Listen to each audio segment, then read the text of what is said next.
मैं doctor Rashmi Agrawal associate professor SMB government PG college Nathdwara से हम एमए फाइनल हिस्ट्री का second B paper institution of medieval India का अध्ययन कर रहे हैं, जिसमें हमारा आज का अध्ययन का विषय है दिल्ली सल्तनत में राजस्व व्यवस्था, जो कर थे उसके विषय में आज हम अध्ययन करेंगे। इससे पूर्व मैं राजस्व व्यवस्था पर ये कंटेंट भी और हमारा वीडियो भी डाल चुकी हूँ, उसी को अब हम अध्ययन को आगे बढ़ा रहे हैं। इस्लाम के अनुसार शरा में आय के 5 साधन बतलाए गए हैं: ऊशर, खिराज, जकात, खम्मस तथा जजिया। दिल्ली के सभी सुल्तानों ने जनता पर इन्हीं करों को आरोपित किया था, किंतु कभी कभी उन पर कुछ अन्य कर भी लगाए गए थे जो संभवतः भू राजस्व से या चुंगी से प्राप्त होते थे। ऊशर कर यह मुसलमानों से लिया जाने वाला भूमि का कर था। जिस भूमि की सिंचाई प्राकृतिक साधनों से होती थी, वहाँ से पैदावार का 10वां भाग कर के रूप में लिया जाता था, और जिस भूमि की सिंचाई कृत्रिम साधनों से होती थी, वहाँ से पैदावार का 5वां भाग भूमि कर के रूप में लिया जाता था, जिसे ऊशर कर कहा जाता था। खिराज कर यह गैर मुसलमानों पर भूमि कर था, जो पैदावार का 1/10 से लेकर 1/2 तक लगाया जाता था। इसी तरह से जकात कर यह धार्मिक कर था, जो संपन्न मुसलमानों को देना पड़ता था। यह उनकी आय का 2.5% होता था। जकात से प्राप्त राजस्व को केवल मुसलमानों के लाभ पर ही खर्च किया जाता था।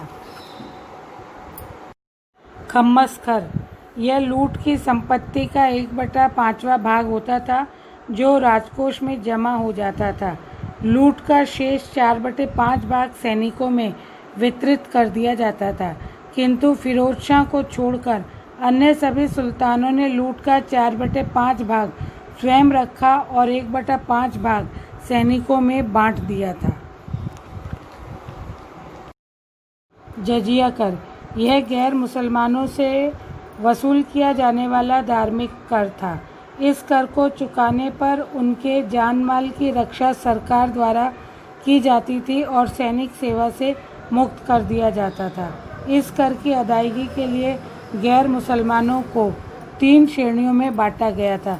प्रथम श्रेणी के लोग 48 दिरहम, द्वितीय श्रेणी के लोग 24 दिरहम और तृतीय श्रेणी के लोग 12 दिरहम की दर से यह कर अदा करते थे। स्त्रियों, बच्चों, अपंग, भिखारियों, साधु, पुजारी और वे व्यक्ति जिनकी आय का कोई साधन नहीं था, वे इस कर से मुक्त थे। फिरोज ने ब्राह्मणों से भी जजिया कर की वसूली की थी। राज्य की आय के कुछ अन्य साधन भी थे, जैसे खानों से प्राप्त आय, भूमि में गड़े हुए धन की प्राप्ति, निर्यात आयात कर, आबकारी यात्रा कर, चारागाह कर, गृह कर, लावारिस या संपत्ति कर, सिंचाई कर आदि। मुसलमानों को अपने व्यापारिक वस्तुओं पर 2.5% तथा हिंदुओं को 5% चुंगी देनी पड़ती थी। इसके अलावा अमीरों एवं संपन्न व्यक्तियों द्वारा की गई बहुमूल्य भेंटें भी सुल्तान के लिए एक आय का साधन थी। भूमि कर राज्य की आय के साधनों में भूमि कर प्रमुख था। प्राचीन काल की तुलना में सल्तनत युग में लगान व्यवस्था में काफ़ी परिवर्तन आ गए थे। मुसलमानों ने भू राजस्व की उन्नति में महत्वपूर्ण योगदान दिया था। संपूर्ण भूमि को 4 भागों में विभाजित कर दिया गया था, जो कि खालसा, इक्ता की भूमि, हिंदू सामंतों की भूमि तथा वक्फों की भूमि कहलाई जाती थी।